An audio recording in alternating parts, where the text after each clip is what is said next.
ప్రపంచ ఇండస్ట్రీస్లకు మీరు ఇచ్చినట్టయితే ఇంకా చాలా పెద్ద పెద్ద కంపెనీలు మనకు వచ్చి ఎక్కువ ఉద్యోగాలు వస్తాయి కనుక ఈ జీవోను మార్చి ఫ్రీగా ఇస్తామని చెప్పండి. అప్పుడు మీరు భూమి అమ్మలేదంటే నేను నమ్ముతా అధ్యక్ష. ఇకపోతే అధ్యక్ష ఎట్లయినా ఇంటెలెక్చువల్ మినిస్టర్ కదా శ్రీధర్ బాబు గారు, ఈ క్యాన్ ట్విస్ట్ ఎనీవే అధ్యక్ష. అయితే మిగతా విషయాలకు పోతే గౌరవనీయులు ఉప ముఖ్యమంత్రి గారు ఫార్మ్ మెకనైజేషన్కు బీఆర్ఎస్ ప్రభుత్వం ₹1 ఇవ్వలేదు అన్నాడు. డ్రిప్ స్ప్రింక్లర్లకు ₹1 ఇవ్వలేదు అన్నాడు. రైతులకు ఇన్సూరెన్స్ డబ్బులు కట్టలేదు అన్నారు. నేను మెస్ ఛార్జీలు ఎస్సీ ఎస్టీ బీసీ పిల్లలకు పెంచలేదు అన్నారు. సభలోని ఇప్పుడే మాట్లాడారు. దీని మీద I want to challenge the minister. ఎందుకంటే అన్నం ఉడికిందా లేదా చూడాలంటే ఒక మెతుకు ముట్టుకుంటే చాలు. అంటే ఇవాళ బట్టి విక్రమార్క గారి మాటల్లో నిజాయితీ ఎంత ఉందంటే నేతి బీరకాయల్లో నెయ్యి ఎంతనో బట్టి గారి మాటల్లో నిజాయితీ అంత. నేను ఉత్తుత్తగా మాట్లాడతలేను. ఈ మాటల మీద నేను ఇప్పుడే నా రాజీనామా లేఖను స్పీకర్ ఫార్మెట్లో మీకు ఇస్తా. ఒకవేళ ఇవన్నీ వీటికి మేము ఇచ్చుండకపోతే నా రాజీనామాను మీరు యాక్సెప్ట్ చేయండి. ఇచ్చుంటే బట్టి గారు రాజీనామా లెటర్ను సీదా గవర్నర్ దగ్గరికి పోయి ఇస్తారా అని మీ ద్వారా వారిని అడుగుతా ఉన్నా. ఒకటి అంటే అన్ని అబద్ధాలు గోబల్స్. మేము మెస్ ఛార్జీలు పెంచింది నిజం, ఫార్మ్ మెకనైజేషన్కు డబ్బులు ఇచ్చింది నిజం, డ్రిప్ స్ప్రింక్లర్లకు డబ్బులు ఇచ్చింది నిజం, రైతు బీమాకు 2018-19లో 883 కోట్లు, 19-20లో 951 కోట్లు, 20-21లో 1456 కోట్లు, 21-22లో 1166 కోట్లు, 22-23లో 1139 కోట్లు మేము కట్టాం. సో ఈ రకంగా దయచేసి సభను తప్పుదో పట్టించే విధంగా మాట్లాడొద్దని గౌరవ బట్టి విక్రమార్క గారిని కోరుతా ఉన్నా. ఇకపోతే ఈరోజు చర్చ విషయానికి వద్దాం. గౌరవనీయులు బట్టి విక్రమార్క గారు 2 రూపాలుగా చర్చ నడిపారు. ఒకటి మీరు అసెంబ్లీలో పెట్టినటువంటి వైట్ పేపర్ మీద చర్చ ఒకవైపు నడిపారు, ఇంకొక వైపు ఆర్బీఐ రిపోర్ట్ మీద ఇంకొక వైపు నడిపారు. I will discuss on both the sides. First me white paper మీదనే మాట్లాడతా, సెకండ్ ఆర్బీఐ మీద మాట్లాడతా. మీ వైట్ పేపర్ బుక్ కూడా నేను తెచ్చుకున్నా. ఇది అసెంబ్లీలో మీరు పెట్టిన వైట్ పేపర్. నేను ఇళ్ళకెళ్ళే చెప్తున్నా తప్ప ఒక్క వర్డ్ కూడా వేరే చెప్పను. This is your own report. ఇకపోతే అధ్యక్ష వైట్ పేపర్ విషయానికి వస్తే 6,71,757 కోట్లు బీఆర్ఎస్ ప్రభుత్వ హయాంలో అప్పు చేశారని ఈ వైట్ పేపర్ ద్వారా మీరు చెప్పారు. ఈరోజు కూడా మీరు ఒక పేపర్ పెట్టారు హౌస్లో. మిమ్మల్ని అభినందిస్తూ ఉన్నా. నిజాలు ఇక్కడ కనీసం ఒక్క దగ్గరైనా నిజం చెప్పారు. ఏం చెప్పారు? ఏడాది కాంగ్రెస్ పాలనలో 1,27,208 కోట్ల రూపాయలు అప్పు చేశాము అని చెప్పారు. 1,27,208 కోట్లు మొదటి ఆర్థిక సంవత్సరమే చేశారంటే నెక్స్ట్ ఏమవుతుంది? నెక్స్ట్ ఇయర్ నుంచి మన జిఎస్డిపి పెరుగుతుంది, మన ఎఫ్ఆర్బిఎం లిమిట్ పెరుగుతుంది. ఈ లెక్కన మీరు క్యాలిక్యులేట్ చేసుకుంటూ పోతే 5 ఏళ్లలో 1,27,000 కాడికి క్యాలిక్యులేట్ చేస్తేనే 6,38,000 కోట్లు అవుతుంది. జిఎస్డిపి పెరిగి మన ఎఫ్ఆర్బిఎం లిమిట్స్ పెరిగితే ఏమవుతుంది? 5 ఏళ్లలో కాంగ్రెస్ ప్రభుత్వం 7 లక్షల కోట్ల రూపాయల అప్పు చేస్తుందని మీరు ఒప్పుకున్నారు. ఈ సభ సాక్షిగా మీరు పెట్టిన రికార్డులోనే బీఆర్ఎస్ ప్రభుత్వం 10 ఏళ్లలో 6,71,000 కోట్లు చేస్తే 5 ఏళ్లలోనే మేము 7 లక్షల కోట్ల రూపాయలు అప్పు చేయబోతున్నాము అని చెప్పకనే ఈ సభలో స్పష్టంగా మీ నోట్ ద్వారా రాష్ట్ర ప్రజలు చెప్పారు. అంటే 5 ఏళ్లలో మమ్మల్ని మించిపోతున్నారు. ఒకటి. ఇకపోతే అధ్యక్ష ఈరోజు కొన్ని విషయాలు బట్టి గారు కూడా మాట్లాడుతూ సరే పదే హరీష్ రావు గారి బడ్జెట్ అని మాట్లాడినారు.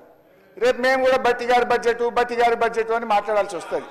సో ఎప్పుడైనా కూడా ఏంటంటే ఎవరు బడ్జెట్ ప్రవేశపెట్టినా యాజ్ ఫైనాన్స్ మినిస్టర్గా బడ్జెట్ ప్రవేశపెట్టారు తప్ప వ్యక్తులు పెట్టరనేటువంటి విషయాన్ని సీనియర్ నాయకులుగా వారు గుర్తించాలని కూడా కోరుతా ఉన్నా. ఇలా ఆర్థిక మంత్రిగా వారు కొన్ని విషయాలు మాట్లాడారు, అది మళ్ళీ చెప్తా. కానీ ఇప్పుడు ఇందాక బట్టి గారు మాట్లాడుతూ మిగులు రాష్ట్రంగా అప్పచెప్పాం, అప్పులు చేశారు అన్నారు.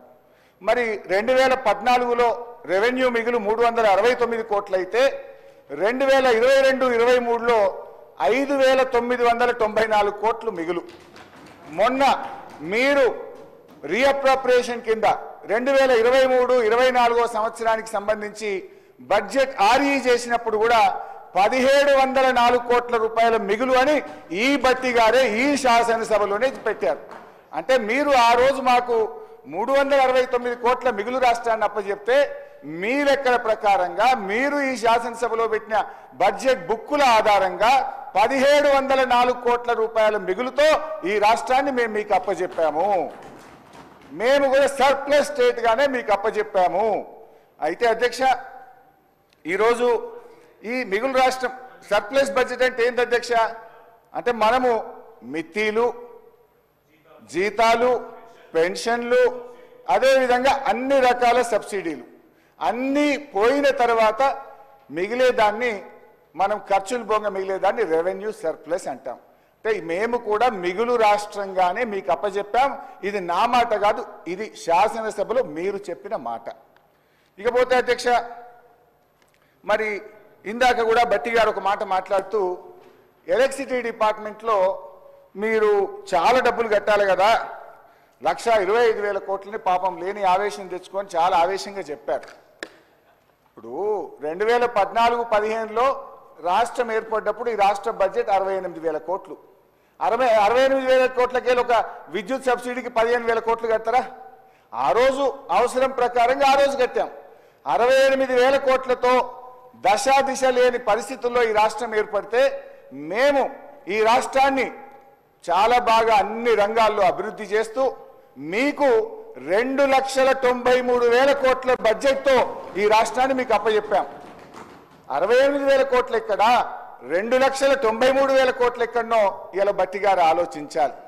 ట్యాక్స్ రెవెన్యూ 2014-15లో మేము అధికారంలోకి వచ్చినాడు ఈ రాష్ట్ర ప్రభుత్వం యొక్క స్వంత ఆదాయం 35,770 కోట్లు. కానీ మేము దిగిపోయినాడు ఈ రాష్ట్ర ప్రభుత్వ ఆదాయం 1,53,837 కోట్లు. అంటే రాష్ట్ర ప్రభుత్వ స్వంత ఆదాయం 35,000 కోట్ల నుంచి 5 అంతలు పెంచి 1,53,000 కోట్లతో మీకు ఈ రాష్ట్రాన్ని అందించాం. అది మీరు మర్చిపోతా ఉన్నారు. ఇకపోతే అధ్యక్ష, ఎక్స్పెండిచర్ చూస్తే 2014-15లో 62,000 కోట్లుంటే 2022-23లో 2,04,085 కోట్ల రూపాయలు ఎక్స్పెండిచర్ చేశాం.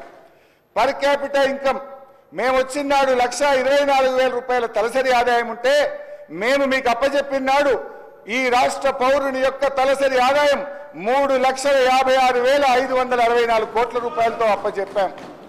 జిఎస్డిపి మేము ప్రభుత్వం ఏర్పరిచినాడు 4,51,000 కోట్లుంటే మేము మీకు అప్పచెప్పినాడు ఈ రాష్ట్ర జిఎస్డిపిని 3 అంతలకు పైగా పెంచి 15,01,98,000 కోట్ల రూపాయలతో ఈ రాష్ట్రాన్ని మేము మీకు అప్పచెప్పాం. ఆ రకంగా మేము చక్కగా రాష్ట్రాన్ని ముందుకు తీసుకుపోయాం.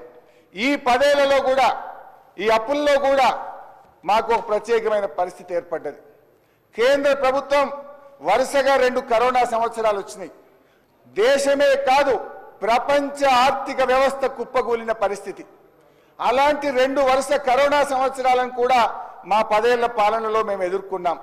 అప్పుడు ఒక ప్రత్యేక పరిస్థితుల్లో కేంద్ర ప్రభుత్వం ఈ దేశంలోని అన్ని రాష్ట్రాలకు కూడా 1.75% FRBM అదనంగా తీసుకొని మీరు ఖర్చు పెట్టండి, క్యాపిటల్ ఎక్స్పెండిచర్ చేయండి అని కేంద్రం ఆదేశిస్తే దాని కింద 2020-21లో 17,558 కోట్ల అప్పు, 2021-22 కరోనాలో 10,724 కోట్ల అప్పు, ఉదయ్ స్కీమ్ బలవంతంగా కేంద్రం మన మీద రుద్దుతే 9,000 కోట్ల రూపాయల అప్పు, ట్యాక్స్ డెవల్యూషన్ మనకు హక్కుగా రావాల్సిన ట్యాక్స్ డెవల్యూషన్ ను అప్పుగా తీసుకోమని కేంద్ర ప్రభుత్వం ఇచ్చిన 2,459 కోట్లు.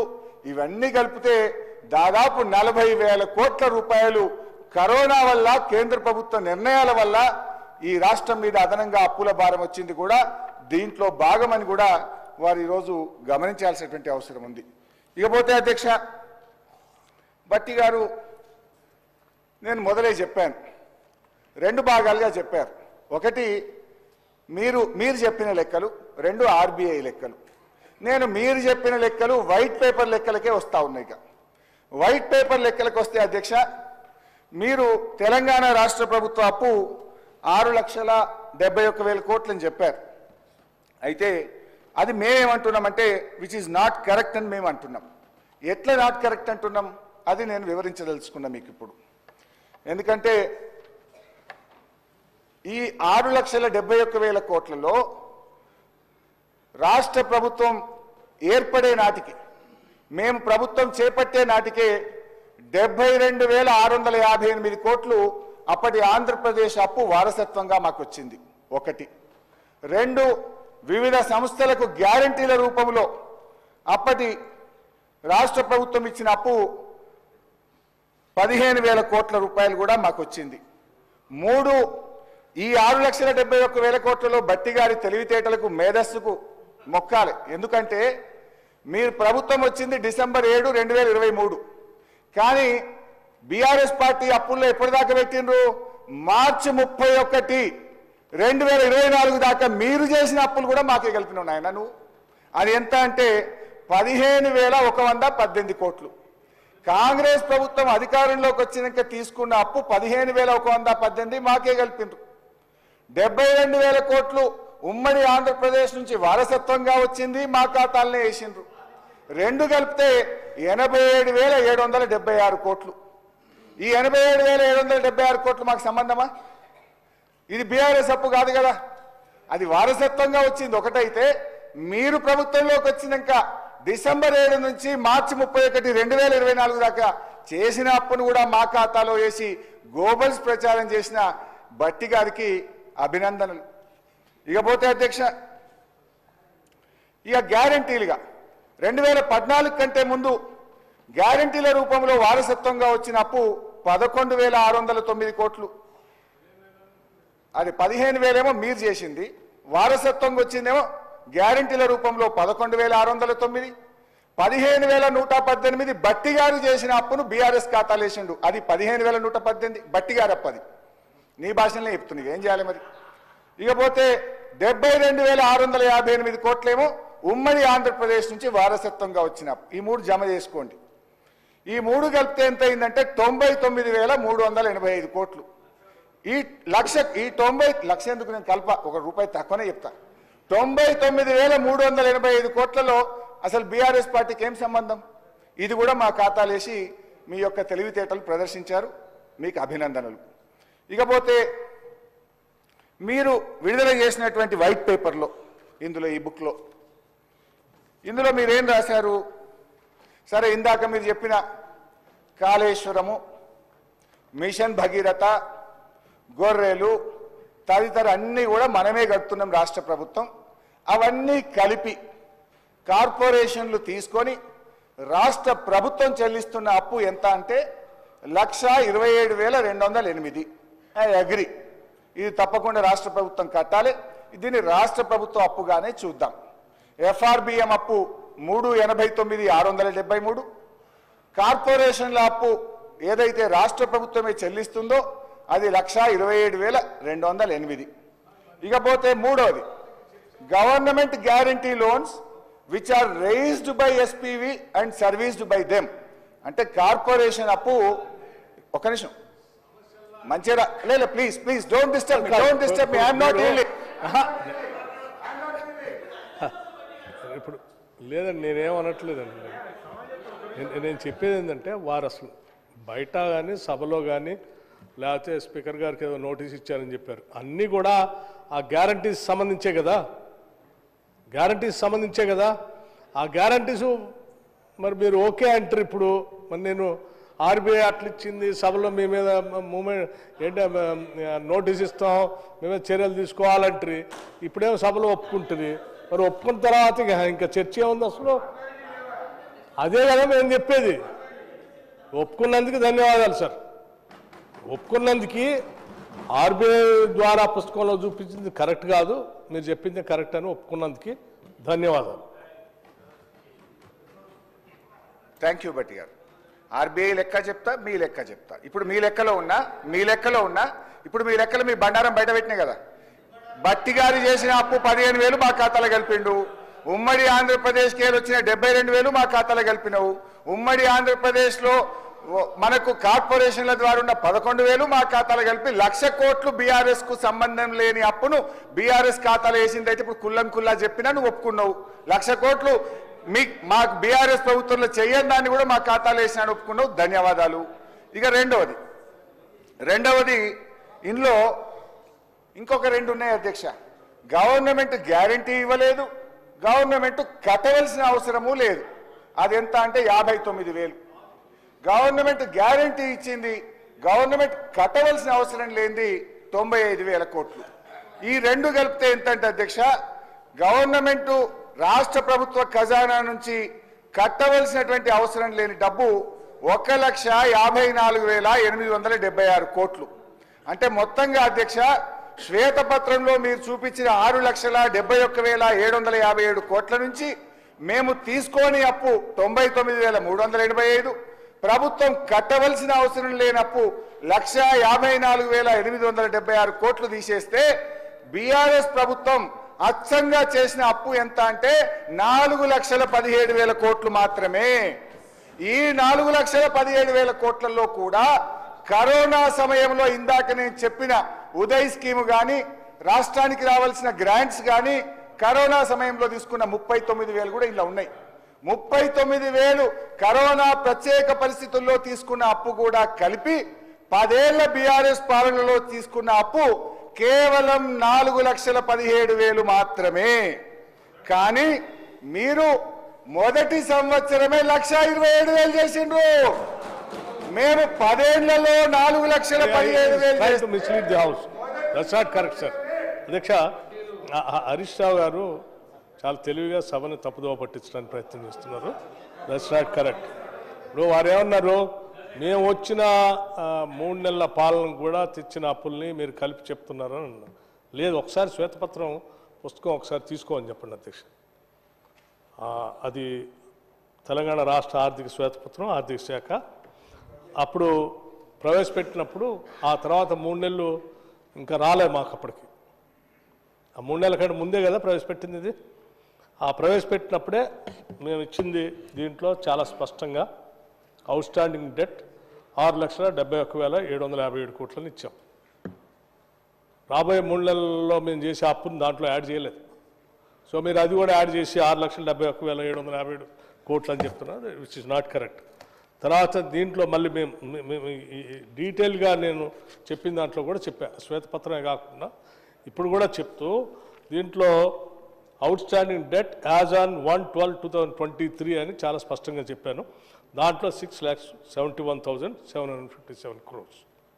సో శ్వేతపత్రం మేము ఇచ్చిన పుస్తకంలో అదే, అప్పుడు ప్రజెంట్ చేసినప్పుడు పెట్టింది అదే, ఇప్పుడు చెప్పేది కూడా అదే అధ్యక్ష. సో హరీష్ రావు గారు ఇవన్నీ వదిలేసి అది చెప్తాం మాకంటే ముందు మాకు ఇంత వారసత్వంగా వచ్చింది. మేము ఎప్పుడు కాదనలేదు అధ్యక్ష. ఏం చెప్పాము మొన్న చెప్పినప్పుడు కూడా మేము ఏం చెప్పాము, రాష్ట్ర విభజన జరిగేటప్పటికి 6,400 కోట్లు ఉండేది అప్పు అను, ఆ ఇంట్రెస్ట్ కట్టడానికి 10 ఏళ్ళు మీ పాలనకు వచ్చేవారికి అది 66,000 కోట్లు అయిపోయింది అప్పు కట్టేది.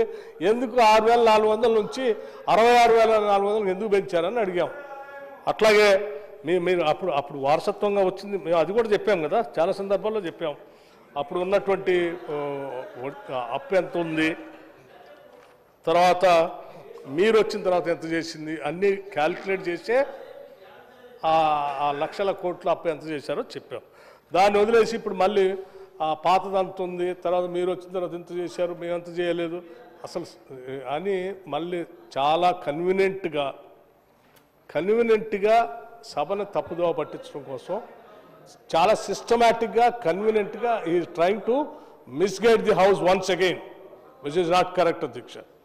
నేను హరీష్ రావు గారికి చెప్తా ఉన్నాను, మీరు ఒప్పుకున్నారు ఇందాక ఏదో గ్యారంటీస్ సంబంధించి ఆర్బీఐలో మేము ఇచ్చిందని వాళ్ళు చూపించారు. సరే, అది మీ లెక్క ప్రకారం ప్రభుత్వమే కట్టాలి కాబట్టి అది కరెక్టే అని ఒప్పుకున్నారు, అవి సంతోషం. అట్లా ఇవి కూడా మీరు ఒప్పుకోవాల్సింది, ఇవి కూడా ఆన్ రికార్డు ఉన్నాయి. ఏం మేము ఆకాశం నుంచి తీసుకొచ్చి ఇచ్చినాయి కాదు అధ్యక్ష. అధ్యక్ష, ఎఫ్ఆర్బిఎం లోన్ 3,89,673 crores అనేది చెప్పాం. ఇంక్లూడ్స్ ఏంటి జనవరి మార్చ్ 2024 అప్పులు ఎందుకంతా అది అంటే బిఈలో వస్తుంది, ఆ సమాచారం కూడా ఇస్తాం మీకు. ఏమేమి ఒక్క రూపాయి కూడా మేము దాయం, మీలాగా ఏంటి సత్యదూరమైన సమాచారాన్ని సభకి ఇవ్వం మేము దయచేసి. స్పీకర్ సార్, ఇప్పుడు 2 అయితే క్లియర్ కదా అధ్యక్ష. వారసత్వంగా 72,000 కోట్ల రూపాయల అప్పు, ఇది గత కాంగ్రెస్ ప్రభుత్వాలు చేసిన అప్పు మాకు వారసత్వంగా వచ్చింది, అది బీఆర్ఎస్ ఖాతాలో ఎట్లేస్తారు? 1. 2, 11,609 కోట్లు కార్పొరేషన్లకు గ్యారంటీ రూపంలో వారసత్వంగా వచ్చిన అప్పు, అది బీఆర్ఎస్ ఖాతాలో ఎట్లేస్తారు? 2. 3, రాష్ట్ర ప్రభుత్వం గ్యారంటీ ఇవ్వలేదు, రాష్ట్ర ప్రభుత్వం కట్టవలసినటువంటి అవసరము లేనటువంటి అప్పు, అది 1,54,876 కోట్లు ఉంది. ఇవన్నీ తీసేస్తే కరోనా సమయంలో తీసుకున్న ప్రత్యేక పరిస్థితుల్లో తీసుకున్న అప్పు, ఉదయ అప్పుల బాధ్యత, గ్రాంట్ల రూపంలో రావాల్సిన అప్పు కేంద్రం అప్పు రూపంలో ఇవ్వడం, అన్నీ కలిపితే కూడా 4,17,000 కోట్లు మాత్రమే. అచ్చంగా బీఆర్ఎస్ 10 ఏళ్ల కాలంలో ఈ రాష్ట్ర ప్రభుత్వ ఖజానా నుంచి చెల్లించవలసిన అప్పు కేవలం 4,17,000 కోట్లు మాత్రమే. అంటే ఈ 4,17,000 కోట్ల అప్పును కాంగ్రెస్ పార్టీ నాయకులు పదే బయట వెళ్ళి ఏం చెప్పారు అధ్యక్ష? బీఆర్ఎస్ 7 లక్షల కోట్ల అప్పు చేసింది, 7 లక్షల కోట్ల అప్పు చేసిందని గోరంతలు కొండంతలు చేసి గోబల్స్ ప్రచారం చేయడాన్ని నేను తప్పుపడతా ఉన్నా అధ్యక్ష. ఇకపోతే అధ్యక్ష, అసెంబ్లీలో మొన్న మీరు ఇచ్చిన సమాధానం కానీ ఇవాళ ఇచ్చిన మీరు పేపర్ ప్రకారంగా నేను చాలా స్పష్టంగా మీ అప్పు 1,27,708 కోట్లు. ఇవాళ ఒక్క సంవత్సరంలో కాంగ్రెస్ పార్టీ చేసిన అప్పు 1,27,708 కోట్లు. 10 ఏళ్ల బీఆర్ఎస్ పాలనలో చేసిన అప్పు 4,17,000 కోట్లు. అంటే 4,17,000 10 ఏళ్లల్లా, ఒక్క సంవత్సరం 1,27,000. ఇప్పుడు ఎవరు ఎక్కువ అప్పులు చేస్తున్నారు? ఈ మీరు 10 ఏళ్లలో మేము 4,17 చేస్తే 5 ఏళ్లలోనే మీరు 7 లక్షల కోట్లు చేస్తున్నారనడానికి ఇంతకంటే సాక్ష్యం ఏం కావాలి అని నేను అడుగుతా ఉన్నా. Speaker sir, I'm sorry sir, నాకే ఇబ్బందిగా ఉంది అధ్యక్ష పదే లేచి వారిని కరెక్ట్ చేయటానికి. I'm really feeling sorry for it. ఇంత బ్లేటెంట్గా సభను తప్పుదో పట్టించడం కరెక్ట్ కాదు. అది మేము 1,00,000 కోట్లు అప్పు చేశారు అసలు కట్టింది 1,18,000 కోట్లని నేను లెక్క చెప్పాను. 1,18,364 కోట్ల రూపాయలు ఈ సంవత్సర కాలంలో మీరు చేసిన అప్పులకు సంబంధించి మేము బ్యాంకులకి వాళ్ళకి వీళ్ళకి అప్పు అసలు అన్ని కలిపి వడ్డీ కలిపి కట్టిన డబ్బు 1,18,364 కోట్లని అన్నిసార్లు చెప్తే అది వదిలేసి ఇంకా మీరు 1,00,000 కోట్లు అప్పు చేశారు, 1,00,000 కోట్లు అప్పు చేశారు. ఏంది కట్టిందాన్ని నేను చెప్తా ఉన్నాను మీకు. కట్టిందాన్ని మీరు చూడరా? మీలాగా అప్పు చేసి అడ్డగోలు ఖర్చు పెట్టలే. మీరు చేసిన అప్పుల కోసం కొద్దిగా అప్పు చేశాం, దాంతోపాటు రాష్ట్రం నుంచి వచ్చిన ఆదాయం రెండు కలిపి మొత్తం 1,18,000 కోట్లు కట్టాం. మీరేం చేశారు? అంటున్నా మీరు ఏం చేశారు? అప్పులు చేసి చివరికి రాష్ట్రం బతకకుండా చేసే పరిస్థితి తీసుకొస్తే దాని గాడిని పెట్టి బాగు చేసి ముందు పోతున్నాం. మీరు హర్షించాల్సింది పోయి మీ టైంలో ఎప్పుడైనా నేను అడుగుతున్న 10 ఏళ్ళు మీరు పరిపాలన చేశారు కదా, 10 ఏళ్లలో ఎప్పుడైనా 1,00,000 కోట్ల 18,000 ఎప్పుడైనా కట్టారా మీరు? 1,18,364 కోట్లు బ్యాంకులకు అప్పు కట్టారా మీరు? ఎప్పుడైనా కట్టారండి? ఎప్పుడైనా కట్టారా మీ జీవితంలో? అరే మీరు మొత్తం తెచ్చుకోవటం తింటాం అయిపోయా. ఎట్లా అండి? నేను అడుగుతున్నా 10 ఏళ్లలో ఎప్పుడైనా సరే మీరు గత ప్రభుత్వం వారసత్వంగా మాకేదో కొద్దిగా వచ్చింది 7,000 కోట్లు అంటున్నారు. సరే దాన్నైనా మీరు ఆ రకంగా మీరు చేసిన 7 లక్షల కోట్లలో 7 లక్షల కోట్లు మరి ఆయన కట్టారా అప్పు? 7 లక్షల కోట్లు అప్పు కట్టారా మీరు? ఇక్కడ అండి మేము కట్టాము 1,18,000 కోట్లు 364 1,18,364 కోట్లు అప్పు కడుతూ ఇంకా 40,000 కోట్ల పెండింగ్ బిల్లుకి దాంట్లో ఒక 28,000 కోట్లు అంటే 12,000 కోట్లు తీరుస్తూ ఇంకా అవి కాకుండా మీరు పెండింగ్ పెట్టిపోయినటువంటి ఏంటి డిస్కౌంట్స్ పెట్టిన 29,649 కోట్లు అట్లాగే పెండింగ్ బిల్స్ మీరు పెట్టిపోయారు. అట్లాగే జెన్కోకి ఇంకో 30,000 కోట్లు పెండింగ్ పెట్టారు. సెకండ్ హ్యాండ్కి దానికి దీనికి కట్టాల్సిన డబ్బులు ఇన్ని కోట్లు అప్పు పెట్టిపోయి నేను ఏమి చేయలేదు అని లెక్కలు చెప్తుంటే నిజంగా కడుపు తరకపోతుంది అధ్యక్ష. ఎన్నిసార్లు ఇట్లా సభను తప్పుదోవ పట్టిస్తారు? 1,00,000 నేను పదే చెప్పాను కదా అధ్యక్ష, నేను దేనికి కట్టానని కూడా చెప్పాను. నేను మళ్ళీ చెప్తాను, మళ్ళీ కావాలంటే ఇది రికార్డులోకి రిజిస్టర్లోకి ప్రాపర్గా, ఎందుకంటే వాళ్ళు చెప్పి తప్పుడు సమాచారం ప్రజలకు ఇస్తా ఉన్నారు. 1,00,000 కోట్లు అప్పు చేశారని.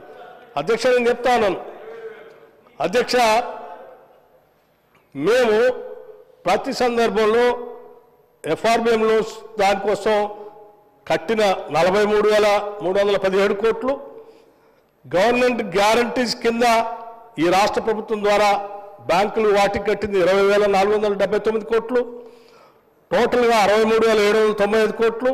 అట్లాగే గవర్నమెంట్ గ్యారంటీస్ లోన్స్ పేరు మీద ఈ ప్రభుత్వం కట్టింది 41,118 కోట్లు. Non guarantee loans which are paid by corporation 13,450 కోట్లు.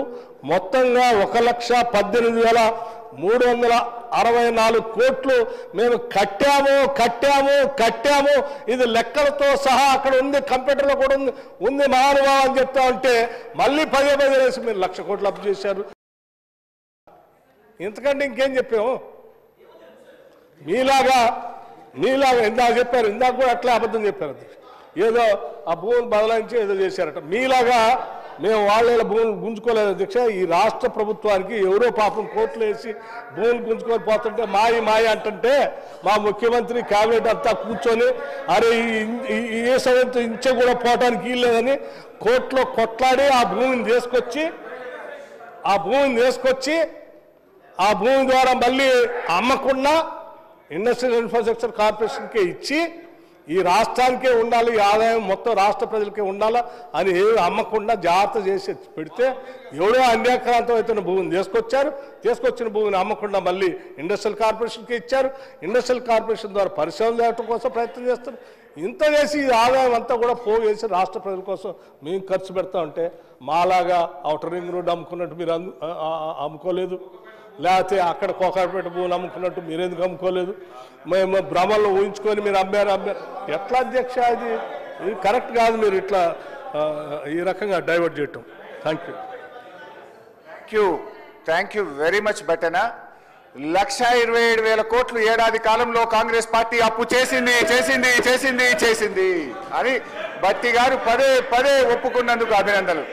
10 ఏళ్ల బీఆర్ఎస్ పాలనలో మేం చేసింది 417 అయితే 5 ఏళ్లలోనే మమ్మల్ని మించి ఈ 5 ఏళ్లలో 7 లక్షల కోట్ల అప్పు చేయబోతున్నారని ఈ సభ ద్వారా బీఆర్ఎస్ పార్టీ రుజువు చేసింది. అయితే అధ్యక్ష, బట్టి గారు ఏమన్నారు? మీరేం చేశారు అన్నారు. ఏం చేశానో చెప్తా వినండిక.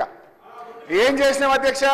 ఈ రాష్ట్ర రైతాంగానికి కేసీఆర్ గారి హయాంలో 4,08,902 కోట్ల రూపాయలు ఈ రాష్ట్ర రైతాంగానికి ఇచ్చింది బీఆర్ఎస్ ప్రభుత్వం. రైతు బంధు కింద 73,162 కోట్ల రూపాయలు ఇచ్చాం. రైతు బీమా కింద 5,465 కోట్ల రూపాయలు ఇచ్చాం. లోన్ వేవర్ కింద 28,000 కోట్ల రూపాయలు ఇచ్చాం. పవర్ సబ్సిడీ కింద 65,000 కోట్ల రూపాయలు ఇచ్చాం. ఇరిగేషన్ రంగంలో 2,37,000 కోట్లు ఖర్చు పెట్టాం. ఈ రాష్ట్ర రైతాంగం మేలు కోసం 4,08,000 కోట్ల రూపాయలు ఈ రాష్ట్ర రైతుల కోసం బీఆర్ఎస్ ప్రభుత్వం ఖర్చు పెట్టింది అధ్యక్ష. దాని ఫలితమే బీఆర్ఎస్ ప్రభుత్వ హయాంలో ఎంతో అద్భుతంగా మేలు జరిగింది. ఇవాళ ఎట్లా జరిగింది? 10 ఏళ్ల బీఆర్ఎస్ పాలనలో ఆనాడు మేము ప్రభుత్వం చేపట్టినాడు 68 లక్షల టన్నుల ఉత్పత్తి ఉంటే 1,68,00,000 టన్నులకు వరి ఉత్పత్తి పెరిగిందంటే మా ప్రభుత్వం రైతులకు చేసిన మేలు వల్ల. సాగు విస్తీర్ణం 1,31,00,000 ఎకరాల నుంచి 2,22,00,000 ఎకరాలకు 68% పెరుగుదలతో సాగు విస్తీర్ణం పెంచి మేము చూపించాం. ఇప్పుడు ఎందుకంటే అధ్యక్ష ఇట్లా చెప్పుకుంటూ పోతే చాలా ఉన్నాయి. ఇప్పుడు మీకు అంత ఇష్టం లేకపోతే ఓఆర్ఆ టెండర్ క్యాన్సిల్ చేయండి. We appreciate. టెండర్ క్యాన్సిల్ చేయండి. హరీష్ రావు గారు ముఖ్యమంత్రి గారు అధ్యక్ష, ముఖ్యమంత్రి గారు చాలా రోజుల నుంచి ఔటర్ రింగ్ రోడ్ మీద చర్చ జరుగుతూ ఉంది. ఎన్నికల కంటే ముందు హడావిడిగా సరైన విధి విధానాలు అవలంబించకుండా